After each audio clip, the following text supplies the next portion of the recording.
des gens qui sont dans des cabinets ministériels ou qui ont fait une carrière dans l'administration. C'est ça ou non? Je schématise, mais... En plus, c'est ça. En plus, c'est ça. Ça revient à ça. Pour que tout le monde comprenne. En plus, c'est ça. Voilà. Et ces gens-là qui ont des salaires de 1200 dinars, alors 600 € par mois, alors qu'ils ont une carrière brillantissime, après, quand ils vont dans ces conseils d'administration, ils touchent des tickets de présence. 600 € par an. Non, les tickets de présence, c'est plus que ça quand même. Non, les jetons de présence pour un directeur général, c'est 1750 dinars. C'est les jetons de présence. Donc voilà, le système est complètement quand même à transformer et il faut qu'il y ait... Et j'espère qu'un jour, les changements ne se feront pas parce que la Banque mondiale ou l'OCDE le font, c'est parce que nous, les Tunisiens, on veut qu'ils soient faits et qu'il y ait un leadership qui arrive en fait à lancer ces transformations. Il y a une grande mouvance, il y a l'administration tunisienne qui a été un peu taxée au tout départ par des atteintes et des attaques un peu vicieuses au début, selon ce qui a été fait avant. Moi, personnellement, dans certaines réunions, même avec des élus, où vous étiez avant, c'est-à-dire les corps de contrôle, où il était avant. Les corps de contrôle ont fait le travail. Malheureusement, les dossiers étaient classés. On ne pouvait rien y faire. Et c'est pour ça que maintenant, la nouvelle approche, on pense à l'autosaisine, on pense au choix des missions de contrôle, parce qu'avant, c'est parole de mission, donc vous êtes envoyé aux missions de contrôle, c'est le ministre qui choisit, vous allez au groupe chimique, vous contrôlez les ressources humaines, vous ne touchez pas au marché. Donc ça, c'est l'objet de leur mission. Donc ça ne mène à rien. Donc maintenant, pour les solutions, c'est tout un système qui doit changer. Et sur le plan gouvernance des entreprises. Demain, on appelle qui pour commencer ça? Parce que j'aimerais bien qu'on sache qui est responsable, en fait. Est-ce que c'est dans le domaine du politique ou c'est quelqu'un qui est secrétaire général du gouvernement? C'est qui? Est-ce qu'on sait identifier aujourd'hui quelqu'un qui doit être, lui, l'initiateur de ce type de projet, qui doit être un interlocuteur? Bon, qu'on le veuille ou non, on a un système politique maintenant où on a un président du gouvernement. Donc, qu'on le veuille ou non, c'est à ce monsieur qu'il faut poser la question. Très bien. Je reviens vers toi, Kalim. Avant cela, j'aimerais que M. Bocquet, qui lui est contrôleur au niveau de l'État français, la France, où cette transformation a été lancée. Donc il y a eu, après les nationalisations en 1945, dès 1986, il y a eu des premières privatisations, un peu, on va dire, en tout cas assez rapides pour certaines. Dans les années 2000, je crois, il y a eu une autre vague. Je pense que les mêmes problématiques qui se posent aujourd'hui en Tunisie se posaient en France, peut-être avec un degré moindre, parce que la Révolution française date de plus longtemps. Mais voilà, avec du recul sur ces transformations françaises, quels sont peut-être les résultats? Quelles sont les choses qu'on devrait éviter en Tunisie? Quelles sont les choses sur lesquelles qu'on doit faire, en tout cas, sans regret? D'accord, merci Sam. Je voudrais moi aussi saluer l'ambassadeur de Tunisie en France, que j'ai eu l'honneur de rencontrer avant cette séance. Et féliciter également la TUJ pour son action. On dit souvent la diaspora tunisienne doit être un pont entre les deux pays. Eh bien, vous, non seulement vous le dites, mais vous le faites. Et je crois que c'est un élément extrêmement précieux pour notre relation avec le Maghreb, qui est une relation très importante pour la France. Je fais partie de ceux qui pensent que la France a besoin du Maghreb, aujourd'hui plus que jamais, pour construire son avenir économique et sa place dans la mondialisation. Les entreprises publiques, c'est un point commun entre la Tunisie et la France, parce que nous sommes deux pays où les entreprises publiques ont beaucoup d'importance, plus que dans la moyenne, où on attend plus de l'État qu'ailleurs. Il y a d'autres points communs, c'est souvent des entreprises d'ingénieurs, il n'y a pas que des ingénieurs, mais ils jouent un rôle important pour animer le secteur public Et dans les deux pays, les ingénieurs ont un rôle particulier. Comme l'a dit Wissem, nous avons une histoire qui remonte, je dirais, à 1945. C'est en 1945, à la cause du programme du Conseil national de la résistance et de la constitution de la 4e République, dans son préambule qui d'ailleurs a été repris dans celui de la 5e, que l'on dit que le secteur public doit jouer un rôle majeur dans le développement du pays et que toutes les entreprises ayant un caractère de monopole doivent être la propriété de la nation. Et donc en 1945, il y a une grande vague de nationalisation.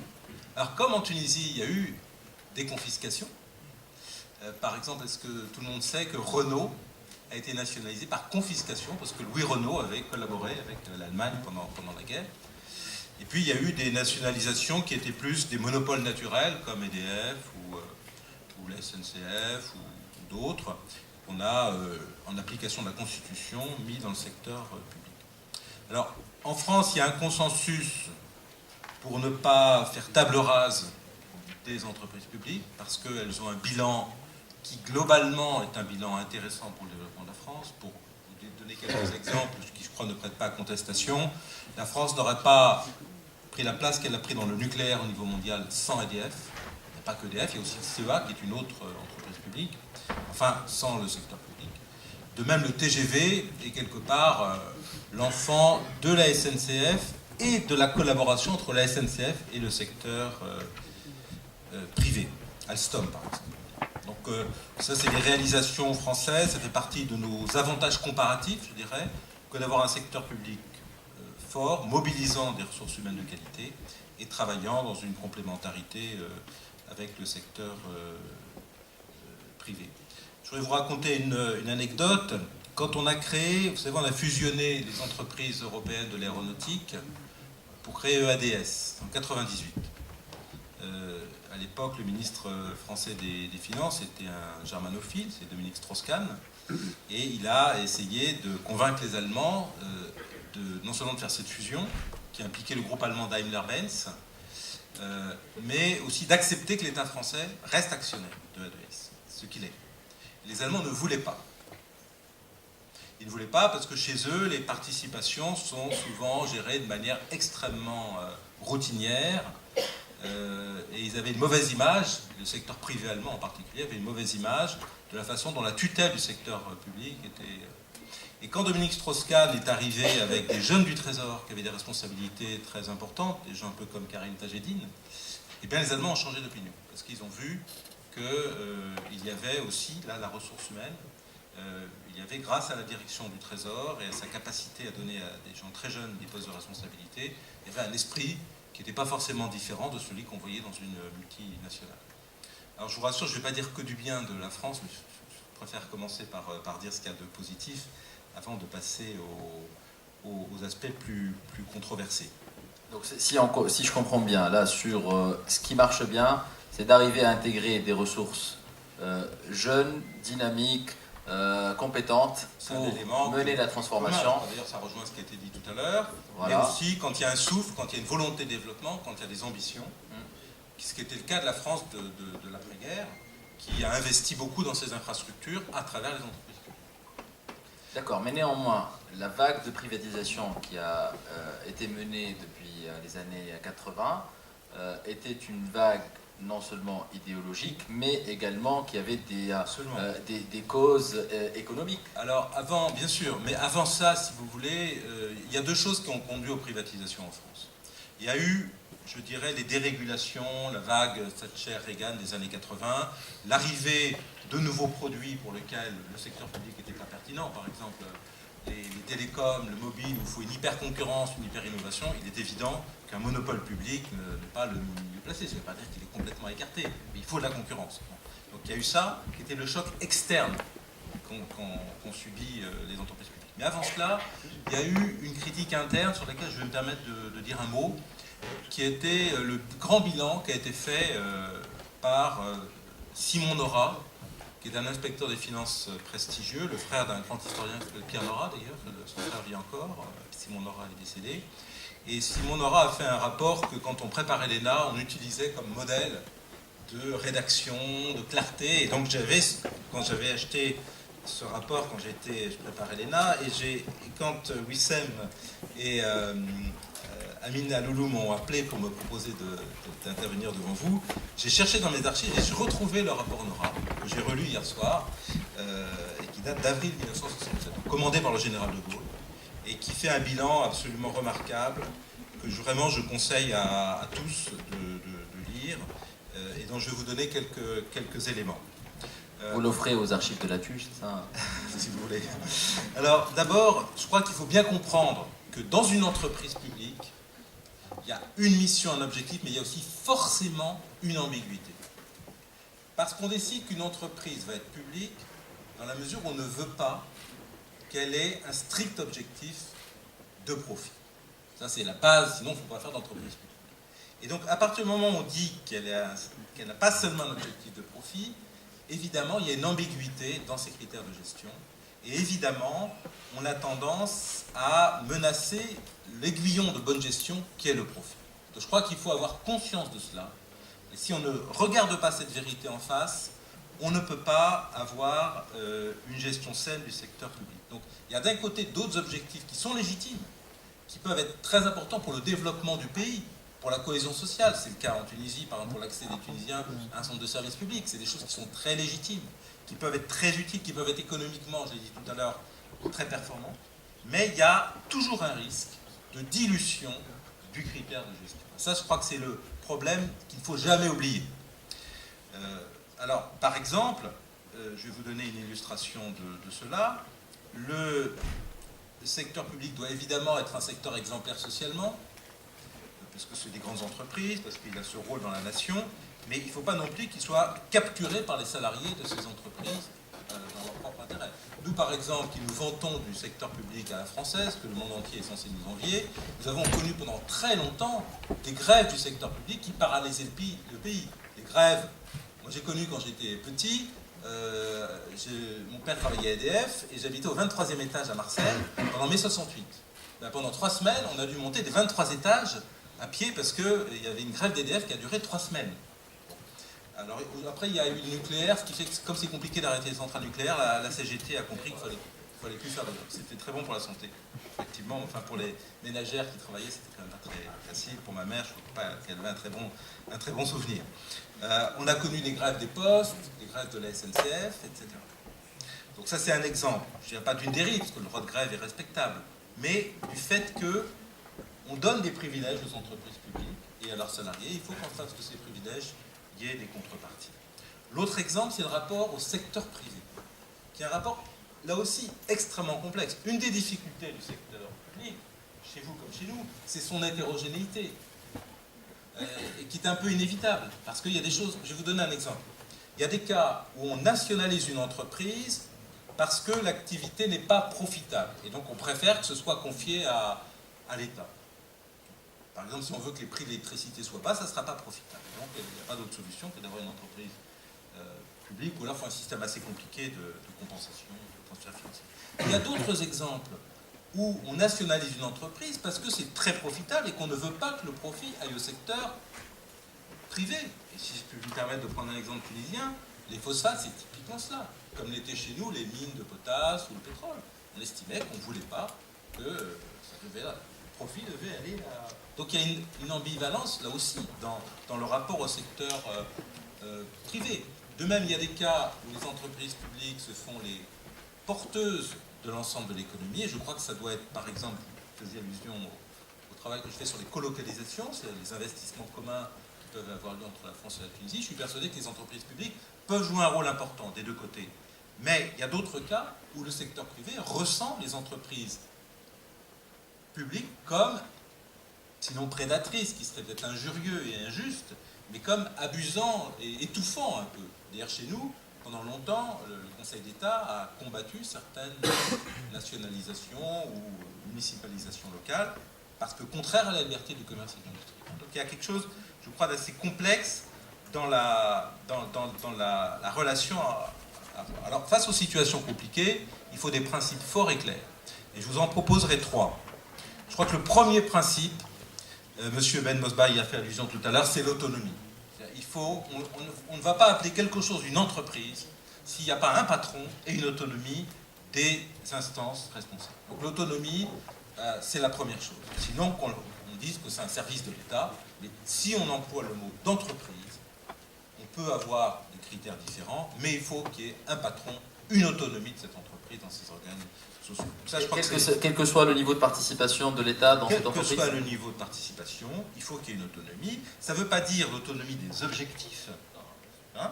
Alors par exemple, Simon Nora, c'est une très bonne question, Wissem, Simon Nora avait une excellente idée qui a d'ailleurs été appliquée, pour une fois, qui a été de faire des contrats de programme. C'est-à-dire que l'État a une relation contractuelle avec les entreprises. On attend de vous, par exemple, que vous fassiez, par exemple, on attend d'EDF, d'autres, qui fassent de l'aménagement du territoire, on l'écrit, on met des objectifs chiffrés et on met le coût qui va avec. Mais l'autonomie, je crois que c'est la première chose qui compte et qui peut d'ailleurs être assortie de sanctions financières. Alors, par exemple, faisait allusion, Wissem, aux nationalisations de 81-82, qui ont abouti à des privatisations en 86, d'entreprises qui étaient dans le secteur purement concurrentiel. Je ne sais pas si vous vous rappelez, Rhône-Poulenc, Saint-Gobain, etc. Bon, certaines de ces entreprises avaient des difficultés. Je vais vous donner une petite anecdote, mais qui donne, à mon avis, un exemple des... Comment dire ? C'est un secteur où on ne peut pas procéder par des yaka, par des systématisations, il n'y a pas de remède miracle. Mais il y a de temps en temps quand même, non seulement des principes forts, mais des mesures qui peuvent remettre un peu les pendules à l'heure. En 84, Laurent Fabius a été nommé ministre de l'Industrie. Et donc il avait la responsabilité vis-à-vis de ce secteur public concurrentiel, l'entreprise publique secteur public. Eh bien il a dit, il a bien vu que le problème des entreprises publiques, et là on est toujours dans l'autonomie, c'est que les patrons des entreprises publiques, ils ont à jouer avec non seulement des objectifs parfois complexes, mais aussi des lobbies. Dans l'État, ils ont plusieurs ministres, leurs salariés, leurs partenaires. Bon. Et donc c'est pas facile. Et de temps en temps, il faut donner une boussole. Et Laurent Fabius a dit en 84 que tous les patrons d'entreprises du secteur concurrentiel qui n'auraient pas dégagé de profit, qui n'auraient pas été à l'équilibre et dégagé un profit à la fin 85 seraient révoqués. Eh bien, je peux vous dire que ça a marché. Pourquoi ça a marché ? Parce qu'un patron pouvait toujours se dire, moi, l'État, si je refuse une augmentation de salaire, on va me taper dessus, on va aller se plaindre de moi, donc ici, je vais perdre quelque chose. Je vais me laisser de ma place. Et là, on lui dit, écoute, ta place, tu la sauves si tu fais des profits, et tu la perds si ton entreprise est en déficit. Donc ça clarifiait le message de l'État. C'est un autre exemple par rapport au contrat de programme, hein, mais c'est un peu dans le même esprit. Il faut que l'État sache clairement ce qu'il veut.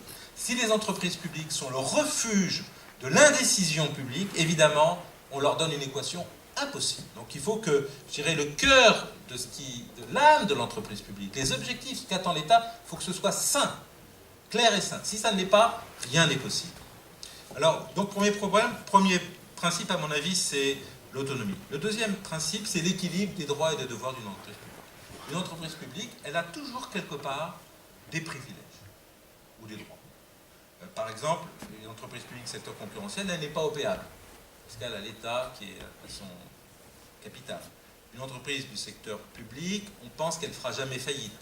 Souvent, elle paye sur ses emprunts, elle paye un taux d'intérêt moins grand, c'est ce qu'on appelle la garantie implicite de l'État. Et puis, il y a des entreprises publiques qui ont des monopoles, du coup des prérogatives. Il faut qu'en face de ces prérogatives, il y ait des devoirs. Je vous donne un exemple. Personnellement, je suis contrôleur commissaire de gouvernement à la Banque Postale, donc qui a un rôle important chez vous comme chez nous pour l'accessibilité du public aux services bancaires. Eh bien, mon rôle, c'est seulement de vérifier que le monopole qu'elle a de l'accès au réseau de la Poste est quelque part compensé par ses efforts pour l'accessibilité du public. Donc, un équilibre des droits et des devoirs. Et puis, troisième principe, je le reprendrai à ce qu'a dit Karim Tajidine tout à l'heure, mais s'il me permet, peut-être en développant ce principe, c'est la notion de transparence. Vous avez parlé de la transparence des comptes, qui est évidemment fondamentale. S'il n'y a pas cette transparence, il n'y a aucune bonne gestion possible. Mais j'irai au-delà. Il faut qu'il y ait une transparence dans l'ensemble des relations avec l'État, dans l'ensemble des droits et des obligations Et donc, voilà ce que je vous propose comme base de discussion, c'est ce triptyque: autonomie, équilibre des droits et devoirs et transparence. Voilà. Merci beaucoup, Monsieur Bocquet. Moi je retiens notamment à quelque chose d'important, qui est peut-être de changer notre regard par rapport aux entreprises publiques. Une entreprise publique, par définition, ne répond pas aux mêmes objectifs qu'une entreprise telle qu'on l'aperçoit dans le secteur privé, donc des obligations de management strict, je ne sais pas, de rentabilité, etc. Elle répond souvent à beaucoup d'autres problématiques. Ça ne doit pas être le refuge de l'indécision politique et publique, et ça c'est très important. Je pense que depuis la Révolution, les entreprises publiques tunisiennes ont encaissé la faiblesse de l'État, pour le dire ainsi, ont absorbé énormément de colère sociale. On espère en tout cas qu'avec les pistes que vous aviez soulevées sur l'autonomie, la transparence, l'équilibre des droits et pouvoirs, et puis on va s'inspirer du rapport de M. Nora pour la transformation. Kalim, tu voulais intervenir tout à l'heure quand j'ai dit qui est responsable, avec qui on doit lancer. Oui, j'ai peut-être 4 remarques très rapides par rapport à ta question sur qui est responsable et aussi quelles sont les priorités. Je pense un point de vigilance, et je pense que les entreprises publiques, c'est important d'avoir une vision sectorielle. C'est-à-dire, je prends l'exemple du transport aérien. On peut dire, ouais, la compagnie aérienne fait moins 30 millions de déficit par an, c'est un problème en soi. On en parlait juste avant la séance avec Cyrilla. On sait que si la Tunisie, par exemple, veut se développer, il faut que Tunis soit un hub aérien majeur. Et on sait que tous les pays en voie de développement ont investi pendant 15 ans pour construire des hubs aériens. Et donc, d'une certaine manière, d'un point de vue sectoriel, dans le cadre d'une stratégie de développement, ça peut faire sens. Vous m'entendez? Oui. Ça peut faire sens d'être dans une logique où une entreprise structurante du secteur a des déficits. Et c'est vrai, je pense que par rapport à qui est responsable, donc la première responsabilité, elle est sectorielle. Il faut avoir une vision sur les grands secteurs de l'économie tunisienne, avec une vision complémentaire du cadre réglementaire, du cadre de la stratégie d'État actionnaire et du cadre de l'écosystème. C'est ma première remarque rapide. Ma deuxième, c'est le sujet de transformation. En fait, on ne transforme jamais une entreprise publique ou une entreprise privée par un projet, je dirais, négatif, c'est-à-dire réduire les coûts. La question, c'est aussi comment on trouve des projets positifs pour engager des personnes. Moi, je m'étais occupé du coup de l'ouverture du capital d'EDF. L'histoire, c'est qu'on a besoin d'ouvrir le capital pour avoir les moyens de renouveler notre parc nucléaire, de nous développer à l'international. Toute la transformation assez incroyable de l'office chérifien de Phosphate en 10 ans, elle était tirée par l'idée on va créer le 3e acteur mondial de référence. Et il l'est aujourd'hui. Et il l'est aujourd'hui. Le secteur financier marocain, leur histoire, c'était on va conquérir les marchés africains. Et tous se sont mis sous tension sur cet objectif positif. Du coup, pour moi, la question, c'est, notamment pour les grandes entreprises publiques tunisiennes, quel est leur projet positif? C'est ça qui permettrait d'entraîner la transformation. Et moi, l'expérience que j'ai, c'est que c'est entre 2 et 5 ans pour conduire une vraie grande transformation d'ADN et stratégie d'entreprise publique. Et pourtant, c'est pour ça que j'ai aussi une touche d'optimisme. C'est possible, ça s'est fait dans pas mal de pays. Absolument, et les problèmes en fait que nous avons aujourd'hui en Tunisie, ils existaient par ailleurs, donc tout est faisable. Simplement, il faut mettre les conditions pour la réussite. Et c'est vrai, je pense que le défi de la Tunisie, c'est que quand on voit la transformation du secteur public, qu'est-ce qui s'est passé en général? C'est qu'en fait, les gains de productivité, en moyenne sur 10-15 ans, le secteur privé croît de 1 à 2% de gains de productivité. Si on fait la même chose avec moins à 2%, moins d'effectifs de production. Et du coup, d'une certaine manière, dans le cas de la France, en fait, on est passé de 20 à 10% de la part du secteur public avec des gains de productivité majeurs, mais en termes d'emploi, ça a été réabsorbé par le secteur privé qui s'est développé de manière différente. Je pense que le défi aujourd'hui en Tunisie, c'est que le secteur privé, en termes d'auteur d'emploi, ne marche pas. Et du coup, ce qu'il faut aussi, c'est avoir ce pragmatisme de se dire aussi que c'est pas illogique que du coup le secteur public joue un rôle de tampon par rapport à l'emploi, notamment l'emploi des diplômés. Mais par contre, et je finirai par ça, ce qui est fondamental, c'est qu'en sens inverse, ça ne bloque pas la transformation des entreprises publiques, jusqu'à ce qu'on ait un contexte notamment macroéconomique politique plus favorable. Et c'est vrai que l'élément essentiel, c'est de conserver une logique de performance, de se dire que dans son cœur de métier, on est excellent. Je prends l'exemple des phosphates. Peut-être qu'on peut recruter 15 000 personnes, si c'est vital pour stabiliser l'écosystème, parce que ce n'est pas des entreprises en implémenteur. Néanmoins, dans le cœur métier et l'extraction de phosphate, là, il faut continuer à être le meilleur niveau. Et il faut, année après année, continuer à avoir des gains de productivité dans son cœur. Parce que sinon, ça sera balayé. Et je pense que c'est ça, à mon avis. Mais pareil, je suis extrêmement prudent de connaissance pas tunisienne. J'ai l'impression qu'on est arrivé aussi à un moment à une phase de projet. Il y a tout le projet du développement de la Tunisie au niveau national. En ce moment, il faut changer de projet pour les grandes entreprises. Il y a une question pour la Tunisie qui se pose, me semble-t-il, c'est le rapport entre la démocratie et les entreprises publiques. Et en écoutant ce que vous disiez, je me demandais si on ne pouvait pas dire la chose suivante. Je suis entièrement d'accord sur deux choses. D'abord, c'est que des objectifs positifs sont nécessaires. Ça, l'expérience française, les bons côtés ont été liés à une vision positive, qui était celle de la 4e République et du général de Gaulle. Et je suis aussi très, comme vous, je juge extrêmement important qu'il y ait une grande rigueur de gestion, parce que le fait que l'objectif ne soit pas toujours le profit, ça ne veut pas dire que l'objectif n'est pas le rendement, par exemple, la productivité, ce qui permet d'abaisser les prix. En tout cas, il y a énormément d'autres pistes de solutions. Mais ça m'amène à une idée, si vous me permettez, c'est qu'une entreprise publique, quelque part, doit toujours être une référence. Et c'est pour ça que je voudrais faire le lien avec la démocratie. Parce que la démocratie, ça peut être difficile pour une entreprise publique. Et surtout dans des périodes de transition qu'on a tous connues. Heureusement, au moment de la Révolution française, il n'y avait pas d'entreprise publique. Donc, ce n'était pas un sujet. Il y avait quelques manufactures royales, mais elles étaient un peu à part. Et donc, mais il n'y avait pas de réseaux sociaux non plus. Voilà. Là, il y avait des clubs des Jacobins, ça dit. Bon. Mais la démocratie, est-ce que la démocratie peut être un facteur d'efficacité? Elle peut l'être si le public a des attentes. Et si on dit une entreprise publique, elle doit servir de référence, elle a des comptes à rendre au public, à ses usagers. Bon, par exemple, aujourd'hui, on n'accepte plus justement le mot d'usager, on dit que le train a des clients, mais elle doit aussi apporter quelque chose à l'ensemble de l'économie. Et là, je pense que pour un pays qui est dans la phase de conquête de sa démocratie, il peut en tirer quelque chose de positif aussi, à travers cette idée qu'une entreprise publique doit être une entreprise de référence, y compris d'ailleurs dans son mode de calcul économique. Les entreprises publiques peuvent être le lieu d'expérimentation de méthodes managériales, de méthodes de calcul économique. Merci beaucoup. On va prendre 5 questions du public. S'il vous plaît, des questions.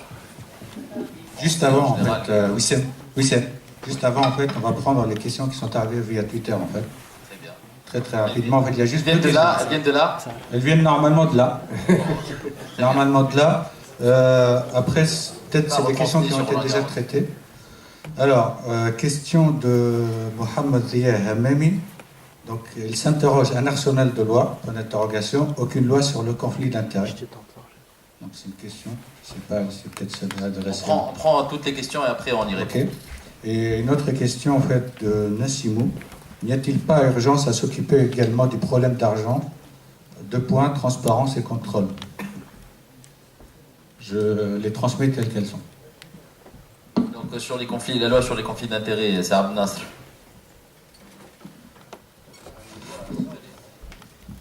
Si pour le conflit d'intérêts, on a une loi sur la transparence financière, donc a priori, on a la nouvelle loi de Siladram ou c'est autre chose? Non, c'est avant. C'est avant? C'est avant. Siladram, on a signé maintenant. Et j'espère que ça va aboutir bientôt en matière de gouvernance et de lutte contre la corruption. Mais la loi sur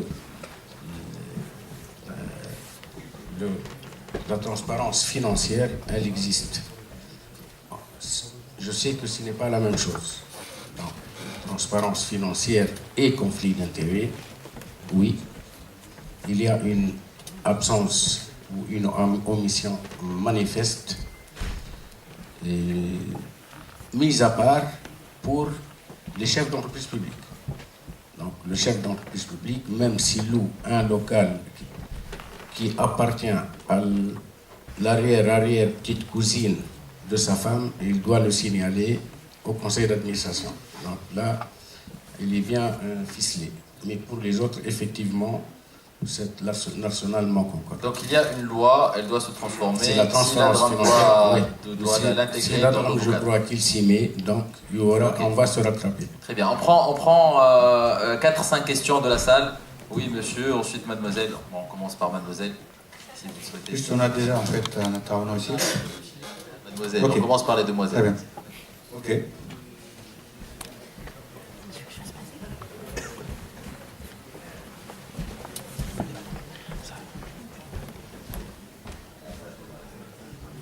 Donc, mademoiselle. Madame. Merci beaucoup.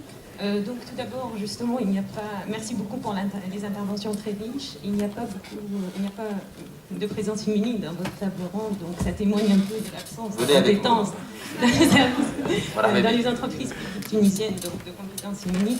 J'ai allé très rapidement. En fait, premièrement, je souhaite apporter un témoignage sur l'expertise sectorielle de l'administrateur.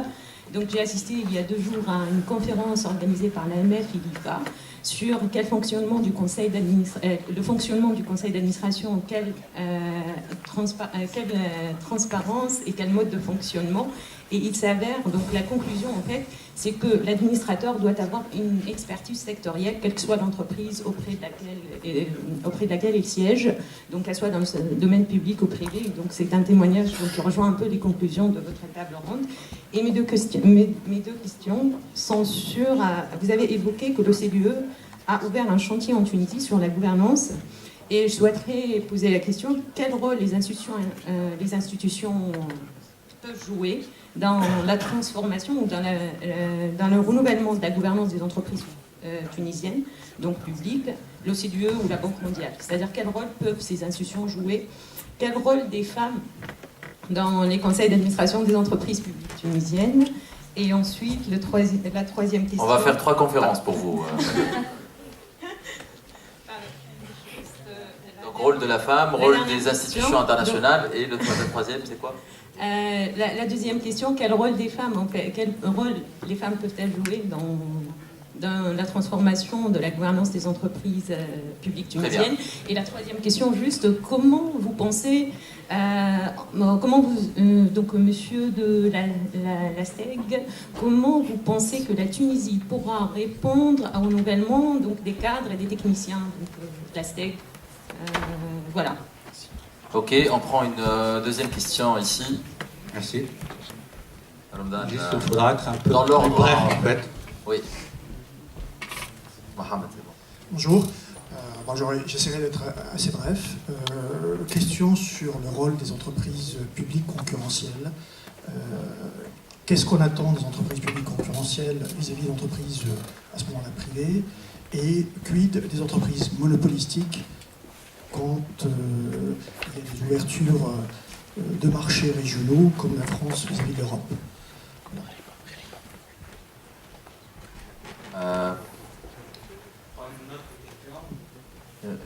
Oui, on prend 4 questions, 4-5 questions.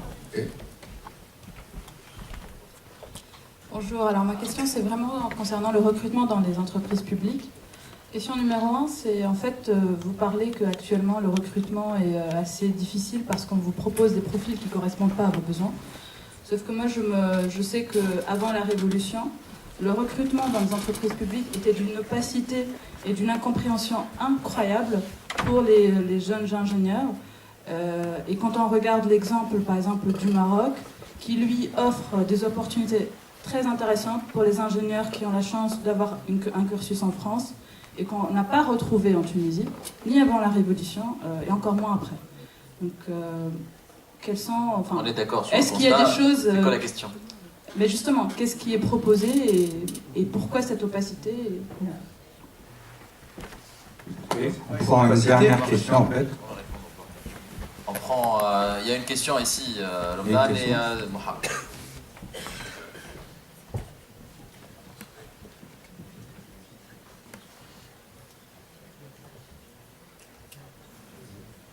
Bonsoir, donc Mohamed Santini. Je tiens à vous remercier donc, par rapport. Donc, on est revenu aux sources avec M. Bouquet sur c'est quoi une administration publique par rapport à une entreprise classique. On a parlé du constat, que ce soit de ceux qui étaient à la gestion d'administration publique ou du niveau du contrôle.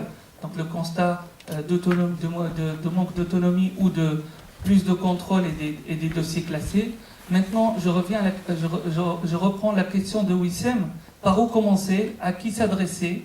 Et étant donné le contexte actuel de la Tunisie, monsieur Monsieur Tadjedine nous a donné des solutions, Monsieur Bokeh aussi sur l'autonomie, la transparence, etc.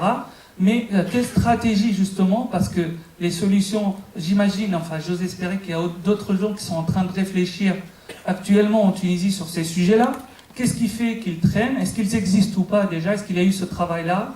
Et en plus, comment procéder, étant donné le contexte actuel, et contextualisé par rapport à notre contexte de post-révolution. Merci Mohamed. On prend une dernière question, ensuite on répond.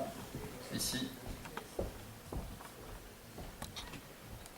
Plus les interventions sont courtes, plus de questions on prendra. Tout à fait. Je vais essayer d'être le plus court que possible. Donc, Hamdi Mohamed Ali, je suis professeur à l'Université de technologie de Compiègne et je suis cofondateur de l'Association des chercheurs et enseignants tunisiens. Bon. Si vous voulez, une remarque et ensuite une question. La première remarque, c'est que j'ai vu que le bilan, en fait, entre le Maroc et la Tunisie comparait les salaires donc, des dirigeants des deux côtés, et on a oublié, en fait, de mettre le salaire, en fait, des gens qui travaillent. Ça, c'est une remarque, c'est tout. Une question. Donc, si vous voulez, là, je travaille en France, bien entendu, et je vois que la France lance des très gros programmes, en fait, on appelle les programmes d'investissement d'avenir, pour augmenter la compétitivité de la France. Donc, si vous voulez, comment simplifier les procédures de ces programmes? Parce que j'espère qu'en Tunisie, on fera ce qu'il faut pour que les procédures ne soient pas aussi complexes que celles qu'on vit aujourd'hui pour les gens qui montent les programmes, comme par exemple l'ANRT, enfin si vous voulez, les IRT, les ANRT, et ainsi de suite. Il y a un vrai souci de simplification. Merci de m'éclairer sur ce point. Merci beaucoup. Donc rapidement, Sibel Hamida, sur le rôle des institutions telles que le CDE, etc., dans ces transformations. Le rôle de l'OCDE ou des institutions internationales, que ce soit l'Union européenne, la Banque mondiale, c'est effectivement un peu le rôle du tissu associatif et le rôle de la TUJ. Mais qu'on le veuille ou non, c'est un maillon, c'est un point de rencontre. Après la Révolution, l'OCDE, la Banque mondiale, l'Union européenne, c'est à travers certains programmes, certains crédits, ils sont venus pour faire le diagnostic. Ce diagnostic a été établi avec l'administration tunisienne, bien sûr, donc avec tous les corps de métier, que ce soit, je prends mon volet, c'est le contrôle d'État en Tunisie, la relation avec les entreprises publiques, que ce soit en matière de risk management ou d'intégrité, ou les marchés publics. Donc le rôle de CDE, qu'on le veuille ou non, c'est une tierce personne qui vient, et c'est la rencontre des points de vue, et ça devient mobilisateur, qu'on le veuille ou non, donc, et c'est dans un sens positif. Et en matière de gouvernance, M. Ladram, donc oui, en étroite collaboration avec et l'OCDE et la Banque mondiale pour ce faire. Les femmes au conseil d'administration, vous savez, c'était la grande question avant. La Tunisie pouvait se flatter d'un taux de participation des femmes aux instances dirigeantes, l'un des plus élevés, à comparer même avec certains pays qui se prévalent d'une certaine parité. Au conseil d'administration aussi, c'est exactement la même chose. Ici, d'où la faiblesse un peu de nomination au conseil d'administration. Vous savez, c'est un peu contradictoire. À partir du directeur qui est constitué membre administrateur au conseil d'administration d'une entreprise. Donc, que ce soit une femme ou un homme, il n'y a aucune différence. En Tunisie, tu as ton conseil d'administration. C'est un peu le point fort pour la parité, mais le point faible pour un peu l'expertise, que ce soit sectorielle ou bien les besoins réels de l'entreprise, de quoi elle a besoin effectivement. Il y a beaucoup de femmes expertes, hein, bien sûr. Donc aujourd'hui, enfin, à part la nomination dans malheureusement, il n'y a pas parmi nous ici, donc bien qu'il y ait des femmes expertes. Donc, je vous renvoie un peu la balle. Écoutez, on refait la conférence.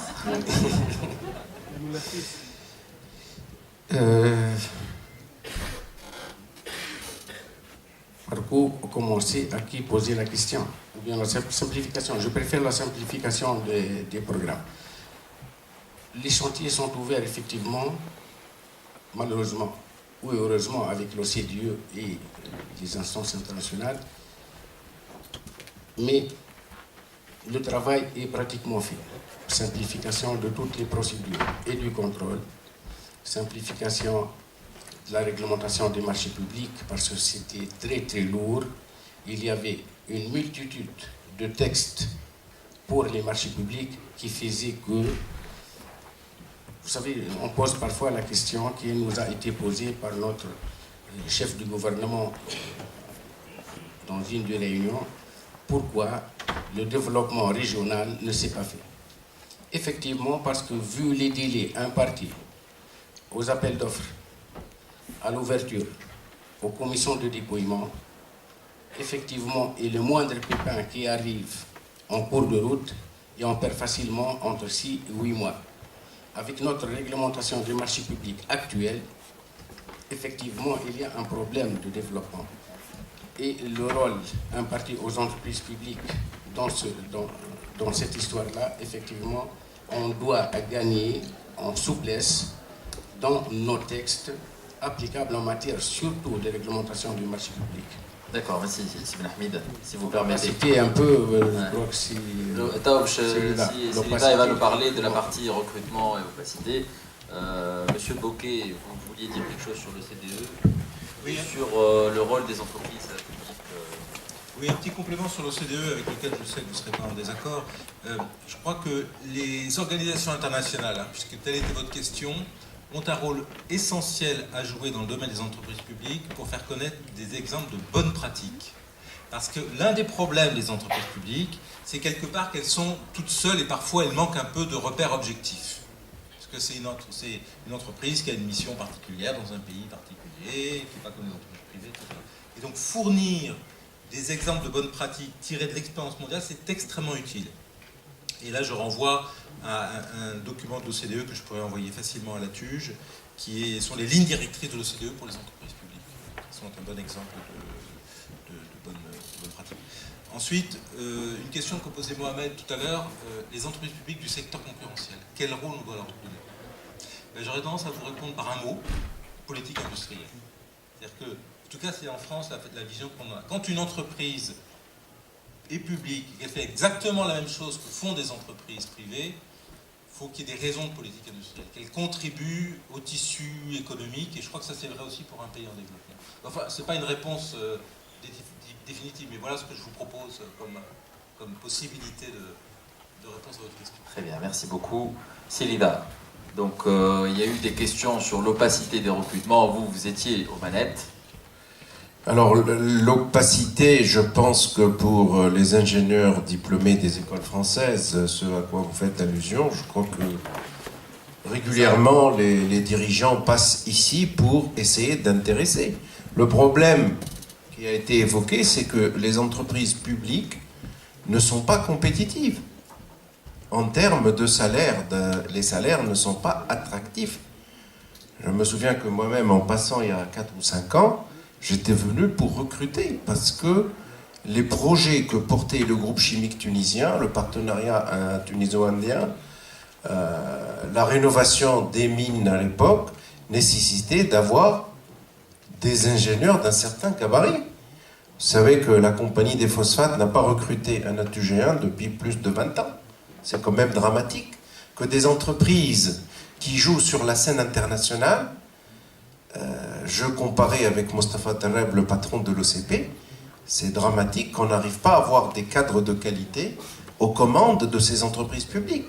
Et le problème qui se pose aujourd'hui, c'est cette érosion de compétences, et je vous assure qu'à des niveaux aujourd'hui de responsabilité directionnelle, j'étais à l'ASTEG, j'ai quitté l'ASTEG il y a 2 mois maintenant, on n'arrivait plus à trouver des profils qui soient capables de remplir ces missions.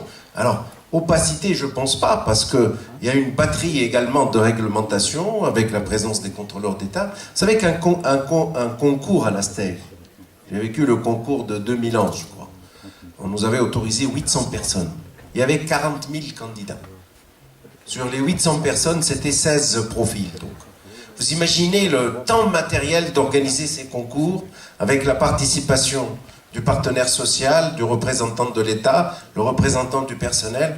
Donc c'est lourd à gérer, cette transparence est lourde à gérer. Et malgré ça, il y a des, je dirais entre guillemets, il y a peut-être certaines magouilles, mais pas au niveau des cadres supérieurs. Mais je me souviens que, par exemple, la pression qui était sur la direction générale pour recruter les enfants des employés, des ouvriers et des cadres. Ce que j'avais trouvé à l'Astec, c'est que finalement, c'était les enfants des cadres qui... C'est le principe de la baronnie en France que vous connaissez dans le secteur de la médecine. Les gens se reproduisaient. Il y avait certains noms qui revenaient régulièrement. Et je trouvais ça scandaleux. Ça existe dans les ministères. Ça existe partout. Donc c'est cette... Et je disais, c'est pas une république héréditaire. Vous avez eu la chance d'entrer à l'Astec il y a 20-30 ans. Aujourd'hui, il faut que les choses se passent dans les règles de l'art. Donc voilà un peu cette question de l'opacité. Sur le recrutement, plutôt l'érosion des compétences, je crois qu'il faut un schéma innovant. Et ce que j'avais réclamé, j'ai discuté avec Cheikh Abdel Nasser à l'époque, c'était une certaine souplesse au niveau de reporter l'âge de la retraite pour quitte à les employés contractuels, ceux qui partaient à la retraite, parce que les techniciens en plus, ils partent à 55 ans. Donc ils partent très tôt, ils sont encore en plein rendement, et on n'arrive pas à avoir la force qui va les remplacer. Si tu permets, Wissem, je voudrais terminer sur une note d'espoir. En fait, tout cela ne doit pas nous lier, à mon avis. Je disais, l'Astec, c'est 3 défis, transition énergétique, certes, transition démographique et transition démocratique. Et j'inscris la transition démocratique, pour moi, la question de la gouvernance est dans la transition démocratique. Le défi aujourd'hui, c'est comment gérer autrement. Et je crois qu'il y a des pistes qui ont été tracées aujourd'hui, il y a des idées, il y a des principes, que ce soit au niveau de l'OCDE, une équipe de la Banque mondiale également qui travaille. Le gouvernement a pris à bras-le-corps ce problème, et je pense qu'on trouvera des solutions. Ce que je dis, moi, c'est que le politique a un rôle majeur à jouer. C'est à lui de donner de l'espoir. C'est à lui de fédérer les initiatives. C'est à lui de baliser. C'est à lui de donner une vision. Et je pense que c'est à ce niveau qu'il y a un déficit. Il faut qu'il ait une pédagogie du changement, une pédagogie de l'explication des problèmes. Il faut dire la vérité aux gens, que l'électricité coûte la moitié prix elle est vendue à moitié prix de ce qu'elle coûte, et que c'est une situation non soutenable. Et qu'on doit arriver à trouver des solutions pour les couches défavorisées, et que finalement, il faut payer le service public à son prix de revient, à un prix qui permette de pérenniser ces entreprises. Mais moi, j'entrevois beaucoup de lueurs d'espoir. Je vois des solutions sur les secteurs concurrentiels. Vous avez parlé des secteurs concurrentiels. Sur les phosphates, par exemple. Sur les phosphates et sur les engrais phosphatés. À mon avis, il faut repositionner l'ensemble de la filière pour créer du partenariat avec du privé. Je me souviens qu'il y a quelques années, on ne pouvait pas évoquer un partenariat avec une entreprise privée. Alors que ces partenariats sont porteurs de valeur ajoutée, sont porteurs d'emplois, sont porteurs de richesse au niveau national. Je donnerai un exemple. L'exemple de l'acide technique. L'acide technique, ça fait 30 ans que les Tunisiens qui ont été précurseurs en termes d'acide phosphorique, puisque le premier brevet, il est le brevet de la SIAP, qui a été fait entre Tunisiens et Français en 1952. L'acide technique, les Tunisiens n'ont pas embrayé, compte tenu des difficultés des entreprises publiques à inscrire ce projet. C'est un peu la difficulté à faire partager cette vision stratégique, ce développement du secteur sur un produit, par exemple. L'idée qui était avancée, c'est de faisons-le en partenariat avec une entreprise privée. Sauf que les textes ne permettaient pas de faire cela. Je prends l'exemple de l'Astec. Il y a encore pas mal de partenariats à faire. On en parlait ce matin au niveau des énergies renouvelables, au niveau de l'efficacité énergétique. Pour gérer cette fameuse transition énergétique, les entreprises publiques ont besoin de s'ouvrir. Elles ont besoin de partenariats. Et à mon avis, il faut une certaine imagination au pouvoir.